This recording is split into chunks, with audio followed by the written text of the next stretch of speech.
Vous écoutez Europe 1, il est 11h30, c'est l'heure du journal de la santé avec Guillaume Janton. Et à la une ce matin, le taux de remboursement des médicaments de 15% pourrait disparaître. La langoustine aurait des vertus pour combattre une maladie mortelle. Et enfin, les personnes accros à Internet tomberaient malades plus facilement.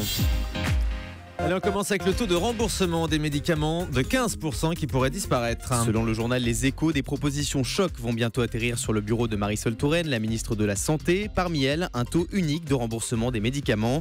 Les précisions de Carole Ferry pour Europe 1. Aujourd'hui, vous avez 4 taux de remboursement. 100%, très rare pour les médicaments irremplaçables, très coûteux. Les plus fréquents sont 60, 30 et 15%. L'idée, donc, ce serait d'avoir un taux unique de remboursement pour tous les médicaments, mais aucun chiffre n'a été avancé pour le moment. Alors il s'agit là d'une piste de travail, seulement d'autres scénarios sont examinés, comme par exemple garder les taux actuels et supprimer juste le remboursement à 15% qui concerne les médicaments considérés comme peu ou pas efficaces. Ce taux était passé de 35 à 15% il y a 5 ans. Il serait là totalement supprimé. Ces médicaments ne seraient plus remboursés par la sécurité sociale. Ça concerne par exemple le Tanacan, beaucoup prescrit aux personnes âgées, le Débrida, utilisé pour les nourrissons, ou encore le Gaviscon contre les maux de ventre. Dans tous les cas, l'idée c'est bien de trouver de nouvelles économies pour la sécurité sociale.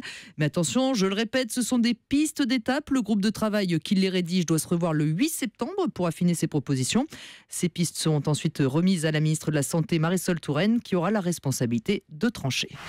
Très étrange quand même cette requalification des taux de remboursement, parce que soit les médicaments sont efficaces et on les rembourse, soit ils ne le sont pas et on les rembourse pas, Gérald Kazak. Ça serait assez logique, oui, qu'on ait une évaluation. Il y a des agences d'évaluation, on a des études, soit c'est efficace et c'est remboursé, soit c'est pas efficace effectivement et c'est déremboursé. Donc ça irait vers une simplification. Et il y a dans la liste des médicaments très très répandus et très connus qui sont jugés inefficaces. Là aussi c'est quand même assez étonnant parce que tout le monde les emploie, c'est le Zovirax par exemple. Oui, alors il faut se méfier aussi quand on qualifie d'efficacité ou inefficacité. Alors c'est sur des études contrôlées en double aveugle, etc. Mais il y a aussi parfois des efficacités plus difficiles à évaluer. Et en particulier, il y a des effets, on le sait, psychologiques ou placebo, mais qui sont tout autant importants. Donc il ne faut pas, quand il y a un déremboursement, que les gens se retournent vers d'autres médicaments qui, eux, seraient remboursés, mais auraient peut-être d'autres effets secondaires.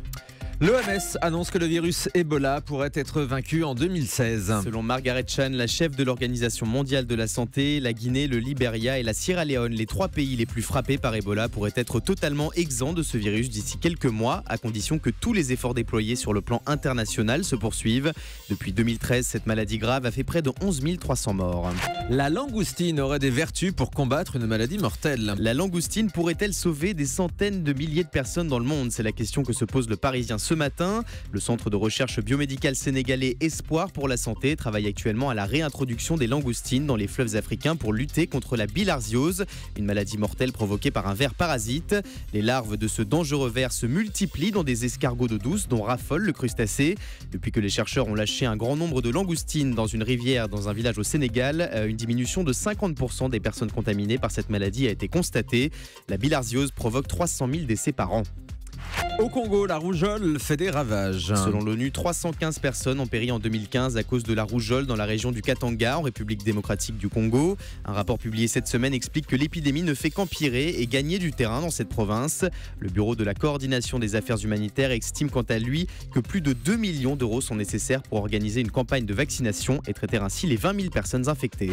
Les personnes accros à Internet tomberaient malades plus facilement. Une nouvelle étude réalisée par des chercheurs italiens et gallois affirme que les internautes surfant 10 heures par jour ou plus sur la toile sont susceptibles de développer 30% de rhume et de grippe de plus que ceux qui passent moins de temps sur le web. Les scientifiques expliquent ce résultat par le fait que les personnes accros à Internet ont moins de contact avec les autres au quotidien. Elles sont donc moins exposées aux microbes, ce qui affaiblirait leur système immunitaire. Bah oui, mais c'est normal puisqu'on reste à la maison en fait. Quand on est sur son ordinateur, on ne sort pas, donc on voit personne. Il y a probablement plein de facteurs. Un, la sédentarité. 2, effectivement, le moins de système immunitaire. Et puis troisièmement, il y a une pathologie liée au fait de consulter sur Internet, ça s'appelle la cyberchondrie. C'est-à-dire qu'on s'invente des symptômes ou des maladies.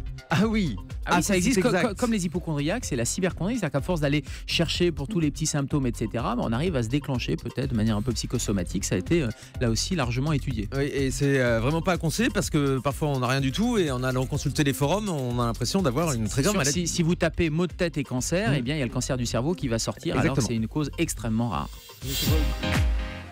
On termine avec le chiffre du jour. 7, c'est le nombre de patients sur 10 qui attendent moins d'une heure aux urgences avant le début des soins. C'est ce que révèle une étude de l'adresse publiée ces derniers jours.